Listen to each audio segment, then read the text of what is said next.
Hello students, this is Prachi. Welcome to our channel. आज हम करने वाले हैं क्लास 11th मैथ्स का चैप्टर परमुटेशंस एंड कॉम्बिनेशंस। तो अगर अभी तक आप लोगों ने यहाँ तक जितने भी चैप्टर्स कवर हो गए हैं उनकी वीडियोस नहीं देखी है तो आज से जस्ट एक बार जरूर देख लें, जिसका जो लिंक है आपको प्लेलिस्ट में डिस्क्रिप्शन बॉक्स में उनकी प्लेलिस्ट मिल जाएगी। आप जाके प्लेलिस्ट गो थ्रू कर सकते हैं।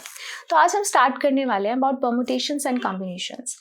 तो एज नेम इंडिकेट्स परमुटेशंस, तो अगर हम परमुटेशंस की अगर हम बात करते तो अगर इसकी एक मैथमेटिकल डेफिनेशन दूं मैं आपको तो वो क्या होती है? A permutation is an arrangement in a definite order of a number of objects taken some or all at a time. कुछ समझ नहीं आएगा भी नहीं ऐसे, इसको एग्जाम्पल से समझते हैं। जैसे कि मान लो मेरे पास कुछ नंबर है 1 2 3, मुझे इसको अरेंज करना है। ठीक है, तो मैं क्या करूंगी, सबसे पहले मैं लिख देती हूँ 1 2 3। तो मैंने 1 को फिक्स कर दिया। अब मैं और कौन सी इसकी अरेंजमेंट कर सकती हूँ? एक को फिक्स करके दोनों को मैं शफल कर दूं। 1 को फिक्स कर दे, 2 3 को शफल करते तो 3 आगे हो जाएगा, 2 पीछे हो जाएगा। ठीक है, तो एक अरेंजमेंट होगी। अब मैं क्या करती हूँ, 2 को फिक्स कर देती हूँ आगे और फिर लिख देती हूँ 1 3। ठीक है, अब मैं क्या करती हूँ, लास्ट वाले दोनों को शफल कर देती हूँ, ऐसी अरेंजमेंट कर देती हूँ। तो 2 अगेन फिक्स है, 3 आगे आ जाएगा, 1 पीछे आ जाएगा। अब मैं 3 को फिक्स कर देती हूँ, यहाँ लिख देती हूँ 1 2। अब 3 को फिक्स रहने देते हैं, लास्ट वाले 2 को हम शफल कर देंगे, तो ये हो जाएगा 2 1। तो आपने देखा यहाँ पर कि 1 2 3 इन 3 नंबर्स को एक साथ अरेंज करने के लिए हमारे पास कितनी पॉसिबल्स आए, कितने आउटकम्स आ गए? 1 2 3 4 5 6 आउटकम्स आ गए, राइट। तो इसे हम बोलते हैं कि परमुटेशन एक ऐसी अरेंजमेंट होती है जो एक डेफिनेट ऑर्डर में होती है of a number of objects. Number of objects की 3 नंबर ऑफ ऑब्जेक्ट्स हैं, या तो उनको कुछ को लो या सब को ले लो, या तो सिर्फ 2 को हो या फिर तीनों की। मैंने यहाँ पे तीनों की अरेंजमेंट करके बताई है, राइट। तो इसे हम बोलते हैं परमुटेशन, दैट इज अरेंजमेंट करना किसी चीज का, राइट। इस चैप्टर में आपको ये नहीं बताना है यहाँ पर कि कितनी कैसी अरेंजमेंट्स होंगी, जैसे मैंने यहाँ आपको करके दिखाई हैं। आपको यहाँ पे सिर्फ उसकी नंबर ऑफ अरेंजमेंट्स बतानी होगी। वो कैसे निकालेंगे वो मैं आपको आगे समझाऊंगी। अभी के लिए इसको और अच्छे से समझते हैं। जैसे कि मान लीजिए एक और एग्जाम्पल लेते हैं। आप लोगों के सबके पास बैग्स होते हैं, ठीक है, उसमें से लॉक बना होता है, ठीक है, ऐसे ऐसे। मोस्टली वो सेटिंग किस पे करके देते हैं, जो आपके हैं वो जो लगेज होते हैं वो 0 0 0 पे करके देते हैं, है ना, कि आप अपने अकॉर्डिंग अपना नंबर सेट कर लो। तो कई लोग 1 1 1 8 8 8 कुछ इस तरीके से अपना नंबर कुछ भी अरेंज करते हैं, राइट।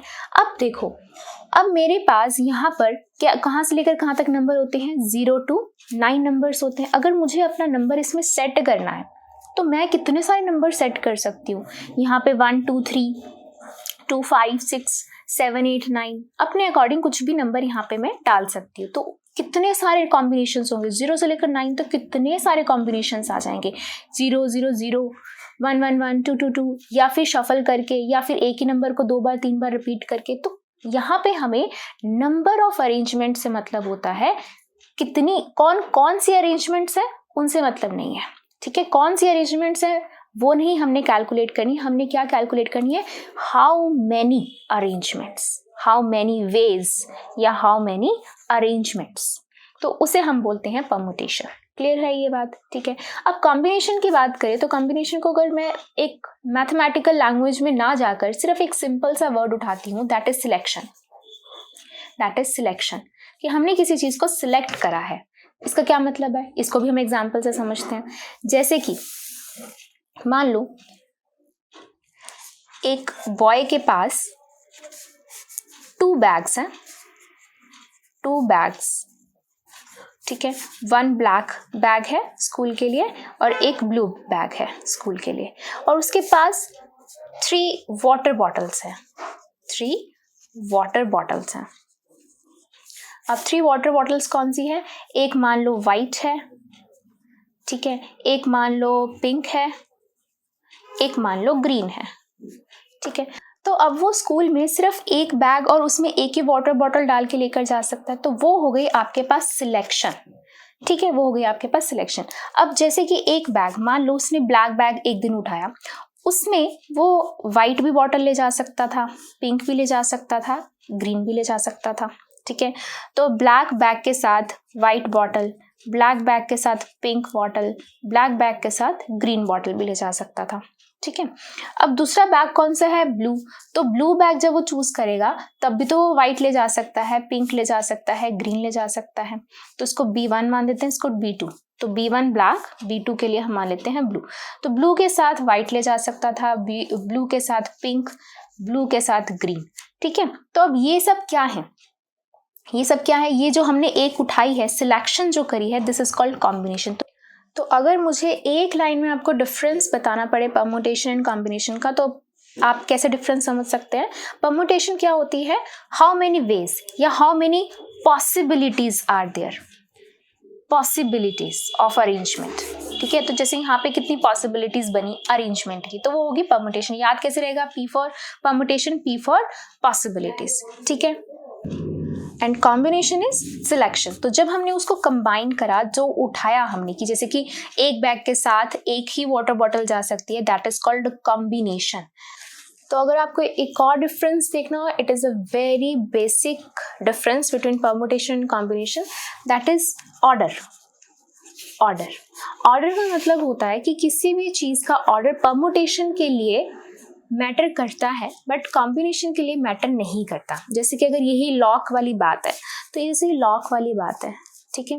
तो हम अगर बात करते हैं कि अगर आपने यहाँ पे 2 1 3 लगाया या 3 2 1 लगाया, तो हमारे लिए ऑर्डर मैटर कर रहा है कि ये भी आंसर हो सकता है, इससे भी लॉक खुल सकता है और इससे भी लॉक खुल सकता है। तो इनका डिजिट्स का जो कॉम्बिनेशन है, जो इनका जो ऑर्डर है, वो आपके लिए मैटर कर रहा है, दैट इज अ परम्यूटेशन। ठीक है। लेकिन कॉम्बिनेशन में क्या होता है कि हमने कौन सा पहले लगाया, कौन सा बाद में लगाया, वो मैटर नहीं करा। तो उसके लिए वो एक सिर्फ हमारे लिए क्या हो गया, एक ऑप्शन हो गया। वो कॉम्बिनेशन के लिए वो चीज़ मैटर नहीं करेगी। इसको आप बहुत अच्छे से एक और चीज़ से भी समझ सकते हैं, जैसे कि मान लो पिज़्ज़ा टॉपिंग्स होती हैं। अगर इसे भी नहीं समझा तो पिज़्ज़ा टॉपिंग की बात करते हैं। मान लो जैसे पिज़्ज़ा टॉपिंग में आप जाते हो, आपको चाहिए कैप्सिकम की टॉपिंग चाहिए, आपको अनियन की टॉपिंग चाहिए एंड आपको ऑलिव की जो है वो टॉपिंग चाहिए। ये 3 टॉपिंग्स आपको चाहिए। तो आप वहाँ पे क्या कहोगे कि भाई ये 3 टॉपिंग डाल दो। तो ये 3 टॉपिंग का combination is important, that is a combination. लेकिन कौन पहले डाल रहा है, बाद में डाल रहा है, कोई मैटर नहीं कर रहा। ठीक है। कैप्सिकम पहले डाल दो, अनियन पहले डाल दो, ऑलिव्स पहले डाल दो, कुछ फर्क नहीं पड़ता है। तो ऑर्डर जिसके अंदर मैटर नहीं कर रहा, ऑर्डर मैटर नहीं कर रहा, that is a combination. But जिसमें ऑर्डर मैटर कर रहा है, दैट इज अ परम्यूटेशन। अब यहाँ पर इनके जो पर्टिकुलर फॉर्मूलाज होते हैं वो हम आगे पढ़ेंगे, बट अभी के लिए हम इसके बेसिक्स पर ही रहेंगे। ठीक है। अब जैसे कि यहाँ पे एक और चीज़ मैं आपको क्लियर करना चाहती हूँ। जैसे कि यहाँ पर देखो कितनी आई आउटकम्स, कितनी आई 1 2 3 4 5 6 आउटकम्स आई हैं। ठीक है। कैसे पता चला कि 6 आउटकम्स आएंगी, तो उसके लिए हमारे पास एक फॉर्मूला होता है, that is called fundamental principle of counting. तो फंडामेंटल प्रिंसिपल ऑफ काउंटिंग का मतलब क्या होता है, पहले मैं मतलब समझाती हूँ, उसके बाद हम डेफिनेशन पे आएंगे। तो देखो फंडामेंटल प्रिंसिपल ऑफ काउंटिंग का मतलब क्या होता है कि जैसे 2 बैग्स थी, 3 वाटर बॉटल्स थी, तो हमारे पास ये इनकी कितनी अरेंजमेंट हो सकती थी, वो कितने टाइप से इसको लेकर जा सकता था। ब्लैक ले जा सकता था, ब्लू, यानी कि 2 थी, 2 वेज थे जिससे वो बैग लेकर जा सकता था। वाटर बॉटल ले जाने के कितने वेज थे, 1 2 3 वेज थे वाटर बॉटल ले जाने के।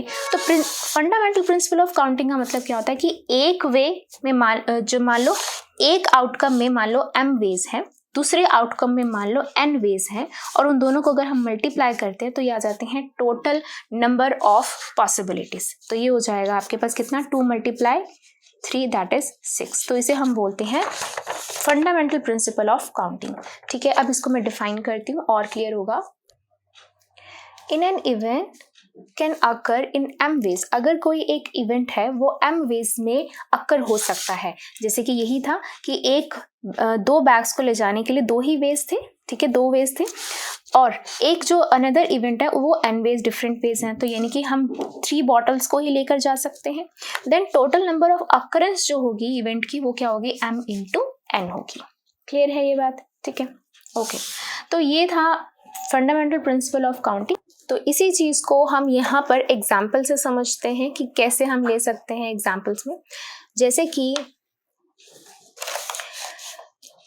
जैसे कि आपके पास यहाँ पर मान लो 0 से लेकर 9 तक आप इसमें फिल कर सकते हैं नंबर्स। है ना, 0 से लेकर 9 तक आप इसमें फिल कर सकते हैं नंबर। तो आपके पास ऑप्शंस कितने हैं, 0 1 2 3 4 5 6 7 8 9, तो आपके पास 10 ऑप्शंस हैं, 10 ऑप्शंस हैं। लेकिन फिल करने के लिए आपके पास 3 ही है, तो ये 3 हो गए, ठीक है, 1 2 3, ये 3 हो चुके हैं। अब अगर मैं इस चीज को देखूं कि फर्स्ट वाले के अंदर कौन सा नंबर आ सकता है, कोई भी नंबर आ सकता है, 1 2 3 4 5 10 नंबर है, तो 10 वेज हो सकते हैं, 10 वेज हो सकते हैं इसको फिल करने के लिए। 0 आ सकता है, 1 2 3 4 5 6 7 8 9, इनमें से कोई भी आ सकता है, तो 10 वेज हो सकते हैं, राइट। सिमिलरली अगर सेकंड के लिए भी कितने वेज हो सकते हैं, अब इसमें रिपीट भी ऑप्शंस हैं, क्यों, क्योंकि कई बार आप जब लॉक लगाते हो तो 0 0 0 1 1 1 ऐसे भी तो होते, तो रिपीट भी ऑप्शंस हैं। तो इसके अंदर भी आप क्या कर सकते हो, आप इसमें भी आप 10 के 10 ऑप्शंस भर सकते हो, तो 10 वेज हो गए इसको भी फिल करने के। सिमिलरली इसके पास भी कितने हो गए, 10 वेज, इनकी इन 0 से लेकर 9 नंबर तक आप कोई भी नंबर इनमें फिल कर सकते हो। तो कितने वेज हो गए टोटल, 30 वेज हो गए। और अगर मैं फंडामेंटल प्रिंसिपल ऑफ काउंटिंग लगाती हूँ तो आप यहाँ देख सकते हो, ये हो गया, ये आपके पास नंबर ऑफ वेज कितने हो गए, 10। यहाँ पे फिल करने के लिए कितने वेज हैं, आपके पास 3 हैं, तो ये हो गए 3, तो 10 × 3 दैट इज 30 वेज। तो इस तरीके से भी आप इसको फिल कर सकते हैं, ठीक है। यहाँ की अगर हम बात करें तो अगेन यहाँ पर कितने हैं, 2 वेज हैं, ब्लैक एंड ब्लू, और यहाँ पे वेज कितने हैं, 3, तो 2 × 3 ये हो जाएंगे 6 वेज हो जाएंगे। और यहाँ पे भी आप देख सकते हो 1 2 3 4 5 6, तो ये हो गए आपके पास 6 वेज। तो ये हो गया आपका परम्यूटेशन एंड कॉम्बिनेशन। इसको हम और अच्छे से समझते हैं और एग्जाम्पल्स लेते हैं। तो जैसे कि एक एग्जाम्पल लेते हैं, find the number of 4 letter words, ठीक है, विद और without meaning which can be formed out of letter of the word rose where the repetition of the letter is not allowed।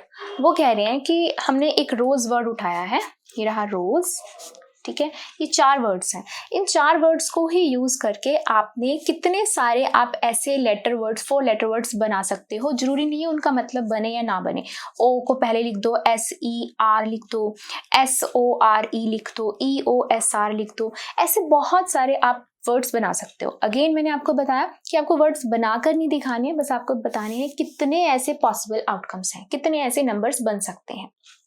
तो इसको आप बहुत अच्छे से समझेंगे। जैसे कि 4 लेटर वर्ड्स बनाने हैं, तो मैं यहाँ पे ना 4 बॉक्सेस बना लेती हूँ ताकि आपको ज़्यादा अच्छे से क्लियर हो जाए, ठीक है। अब जैसे ये चीज़ है, 4 आपने बनाने हैं। अब उन्होंने बोला है where the repetition of the letters is not allowed. हम यहाँ पे ऐसे नहीं कर सकते RRR, ROOS, REES, ऐसे नहीं कर सकते हम। ये जो लेटर्स हैं इनको रिपीट नहीं कर सकते हैं, ठीक है। तो अगर मैंने ROS में से कोई एक वर्ड यहाँ पे उठा के रख दिया, अब फर्स्ट वाले के लिए चारों के चारों रेडी हैं कि भाई मैं यहाँ पे इस स्लॉट में बैठ सकता हूँ, चारों के चारों कंपटीशन करें कि मुझे इसी स्लॉट में बैठना है। तो यानी कि यहाँ पर 4 वेज हैं आने के, 4 वेज, यानी कि यहाँ पर R भी आ सकता है, O भी आ सकता है, S भी आ सकता है, E भी आ सकता है। मान लो कंपटीशन O जीत गया, तो एक लेटर यहाँ पे आ गया, कोई ना कोई आ गया यहाँ पे, मान लो O आ गया, मान लेते हैं एक बार के लिए, ठीक है। तो इनमें से कोई एक आके यहाँ पे बैठ गया। अब नेक्स्ट वाले बॉक्स के लिए कितने जने फाइट करेंगे, अब तो एक को तो प्लेस मिल ही गया, अब सेकंड प्लेस के लिए 3 जने फाइट करेंगे, RSE ये 3 फाइट करेंगे, भाई मुझे मेरे को यहाँ बैठना है, मुझे यहाँ बैठना है, मुझे यहाँ बैठना है। तो यानी कि ये वो जो वाला जो बॉक्स है ये 3 वे से फिल हो सकता है। अब मान लो यहाँ पे कोई आके S जीत गया, S आके बैठ गया, अब किसके बीच में कंपटीशन रह गया, R और E के बीच में कंपटीशन रह गया। अब वो RE दोनों इस स्लॉट के लिए फाइट करेंगे कि मुझे इधर बैठना है, मुझे इधर बैठना है, फिर दोनों के दोनों यहाँ पर फाइट करेंगे, 2 जने बच गए। तो यानी कि ये स्लॉट 2 वे से फिल हो सकता है, कोई भी आ सकता है, R भी आ सकता है, E भी आ सकता है। मान लो यहाँ पे R आके जीत गया, अब लास्ट वाला जो है वो एक ही बचा, अब उसके पास तो कंपटीशन करने के लिए कोई भी नहीं है, तो कौन बनेगा, सिर्फ वो लास्ट वाला एक ही वे से फिल हो सकता है, वो आएगा, E आके बैठेगा, ठीक है। ये तब है कॉम्बिनेशन जब अलाउड नहीं है लेटर्स का रिपीटेशन। तो अब हमें बताने हैं number of 4 letter words, 4 letter words. अब क्या करें, हम इन सबको क्या प्लस करें, नहीं, अभी तो मैंने आपको बताया फंडामेंटल प्रिंसिपल ऑफ काउंटिंग क्या था, m इंटू n करते थे, यानी कि मल्टीप्लाई करते थे। तो हम क्या करेंगे 4 × 3 × 2 × 1, यानी कि 4 3 12, 12 2 24 वेज हैं, ये 24 पॉसिबिलिटीज हैं, इतने नंबर ऑफ अकरेंस हो सकती है लेटर्स की अगर वो उनमें वर्ड्स रिपीट करने अलाउड नहीं है। ये तो होगी ये बात। इफ अलाउड होते, इफ अलाउड, ये तो मैं आपको एक्स्ट्रा बता रही हूँ। इफ अलाउड, अगर अलाउड होते तो क्या होता?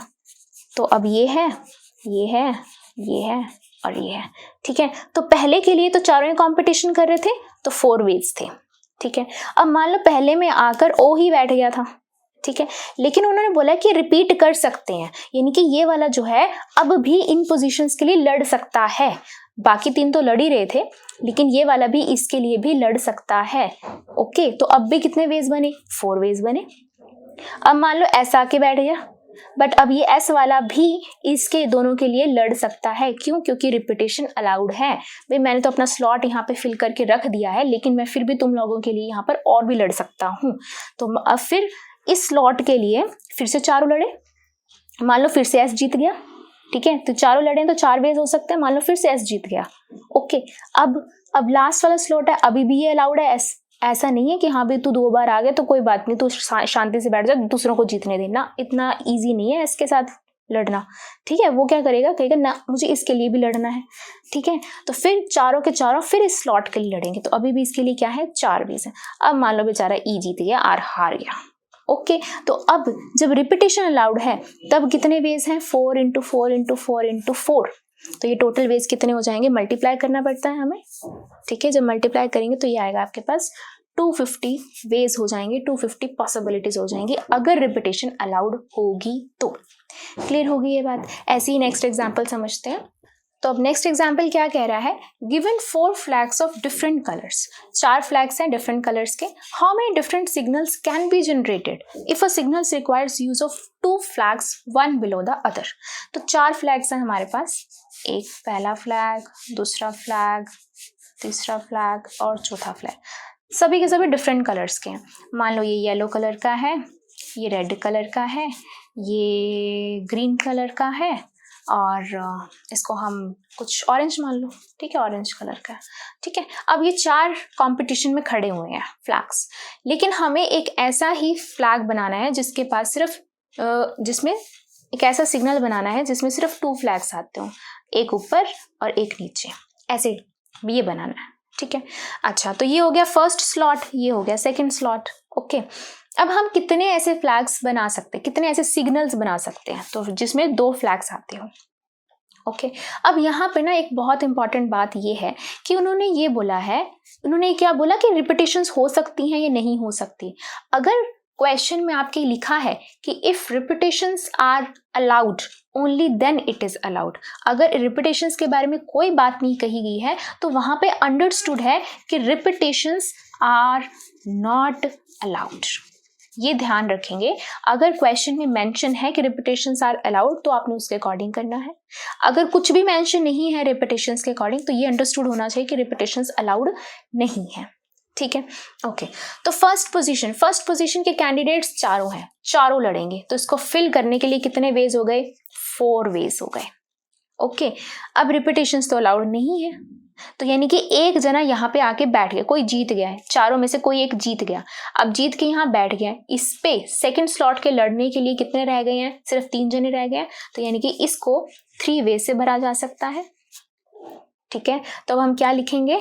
नंबर ऑफ डिफरेंट सिग्नल्स क्या होंगे? According to fundamental principle of counting क्या होता है? m इंटू एन, यानी कि 4 इंटू 3, ये कितने हो जाएंगे? 12। तो इतने number of different signals allowed हैं, इतने बन सकते हैं, ठीक है। तो चलिए ऐसे ही करते हैं नेक्स्ट एग्जाम्पल। तो नेक्स्ट एग्जाम्पल क्या कहता है? How many 2 digit even numbers can be formed from the digit 1 2 3 4 if digits can be repeated. तो अब यहाँ पे देखो, मैंने अभी जैसे लास्ट एग्जाम्पल में आपको बताया था कि अगर रिपीटेशन के बारे में नहीं बताया गया है तो उसका मतलब रिपीटेशन अलाउड नहीं है।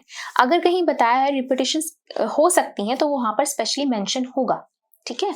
तो अब यहाँ पे है कि 1 2 3 4 5 ये हमारे कैंडिडेट्स हैं, तो हमें 2 डिजिट इवन नंबर बनाना है। तो ये 2 डिजिट यानी कि ये पहला हो जाएगा स्लॉट, ये हो जाएगा सेकंड स्लॉट हो जाएगा, ओके। 2 digit even numbers. अब इवन नंबर्स कौन से होते हैं? सबसे पहली बात, इवन नंबर्स कौन से होते हैं? 2 4 6, 8 जो 2 से डिविजिबल होते हैं। तो हमने क्या बनाने हैं, 2 डिजिट इवन नंबर्स बनाने हैं। तो जो फर्स्ट वाला होता है वो जरूरी नहीं है आपका इवन हो या ऑड हो, है ना। जैसे कि मान लो 2 के साथ मैं यहाँ पे 9 लिख देती हूँ। 9 is not an even number but 2 is an even number, तो 92 क्या है, वो इवन नंबर है। 1 इज ऑड, 4 इज इवन, तो 14 इज इवन। तो यानी कि हमें लास्ट वाले को हमें मतलब है, फर्स्ट वाले से हमें मतलब नहीं है। उसमें ऑड भी फिल हो सकता है, उसमें इवन भी फिल हो सकता है। इनकी फर्स्ट को यहाँ पर लड़ने के लिए पांचों के पांचों खड़े हैं, है ना। तो this slot can be filled in 5 ways. Odd भी आ सकते हैं, इवन भी आ सकते हैं, कुछ भी आ सकता है, ठीक है। अब यहाँ पर मान लो एक आके यहाँ पर फिल हो गया, चाहे वो 2 फिल हो गया, चाहे वो 1 फिल हो गया, 3, 4, 5 कुछ भी फिल हो गया। अब उन्होंने बोला डिजिट्स रिपीट हो सकते हैं। अगर मान लो यहाँ पर 2 फिल हो गया तो यहाँ पे भी 2 आ सकता है। यहाँ पे 4 फिल हो गया तो यहाँ पर भी 4 आ सकता है। यहाँ 1 फिल हो गया बट यहाँ 1 फिल नहीं हो सकता, क्यों? क्योंकि ये इवन नंबर हम काउंट कर रहे हैं। तो इवन के लिए अब फर्स्ट के स्लॉट के लिए पांचों के पांचों लड़ रहे थे, लेकिन सेकंड पे कंडीशन लगी कि सिर्फ और सिर्फ इवन आ सकता है। अब इवन के कैंडिडेट सिर्फ यहाँ पर 2 और 4 है। इवन के कैंडिडेट सिर्फ 2 और 4 है, और यहाँ पर चाहे 2 भी फिल हो गया और 4 भी फिल हो गया, कोई फर्क नहीं पड़ता। यहाँ पे लड़ने के लिए 2, 4 ही खड़े होंगे, है ना। तो ये क्या हो गया, ये इसको वे फिल करने के लिए 2 वेज हो गए। तो टोटल नंबर ऑफ डिजिट्स कितनी बनी आपके पास, मल्टीप्लाई करते हैं m into n according to fundamental principle of counting. तो 5 into 2 is equal to 10 digits आएंगे आपके पास इन पांचों को यूज करते हुए। तो ऐसे ही एक और एग्जाम्पल करते हैं। तो नेक्स्ट एग्जाम्पल क्या है आपके पास, find the number of different signals that can be generated by arranging at least 2 flags in order one below the other on vertical staff if 5 different flags are available. तो flags वाला हमने अभी किया था, ठीक है। यहाँ पे हमारे पास 5 फ्लैग्स हैं, एक फ्लैग, दूसरा, तीसरा, चौथा एंड 5वां। मान लो रेड कलर का है, येलो कलर का है, वाइट कलर का है, ठीक है, ग्रीन कलर का है, ब्लैक कलर का है। ओके, ये 5 फ्लैग्स हैं हमारे पास, कंपटीशन में खड़े हैं। लेकिन हमें सिग्नल जो बनाना है वो सिर्फ 2 फ्लैग्स का बनाना है, एक के नीचे दूसरा। इस तरीके से हमने ऐसा सिग्नल क्रिएट करना है, ठीक है। अब उन्होंने यहाँ पर कोई रिपीटेशंस के बारे में बोला नहीं। इसका क्या मतलब हुआ कि रिपीटेशंस आर नॉट अलाउड। जब रिपीटेशंस के बारे में कुछ नहीं बोला गया तो रिपीटेशंस आर नॉट अलाउड, ये हमें पता है।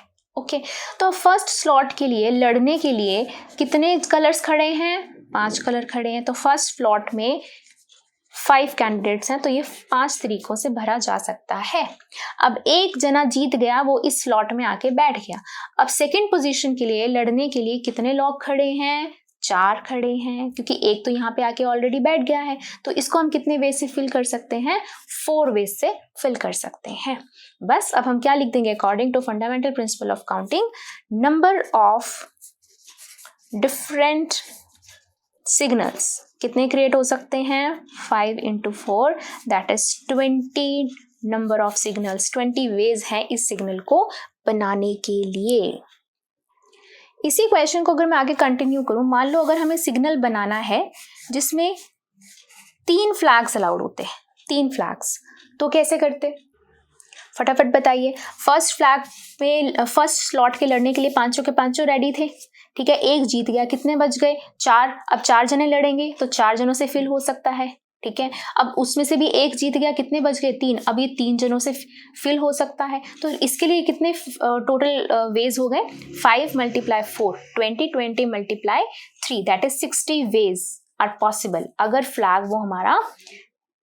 वो सिग्नल हमारा 3 फ्लैग से बनता, ठीक है। सिमिलरली अगर वो सिग्नल हमारा 4 फ्लैग से बनता, 2, 3, 4 फ्लैग से बनता, तो क्या करते, इसको फिल करने के लिए हमारे पास 5 तरीके थे। एक जीत गया, कितने बच गए, 4 लड़ेंगे। अब वो भी एक जीत गया, यहाँ पर लड़ने के लिए कितने खड़े हैं, 3 खड़े हैं। उसमें से भी एक जीत गया, कितने खड़े हैं, अब लास्ट की पोजीशन के लिए 2 खड़े हैं। तो 5 × 4 20, 20 × 3 60, 60 × 2 120 वेज से हम इसको फिल कर सकते हैं। अब कमेंट बॉक्स में जरूर कमेंट करके बताना कि अगर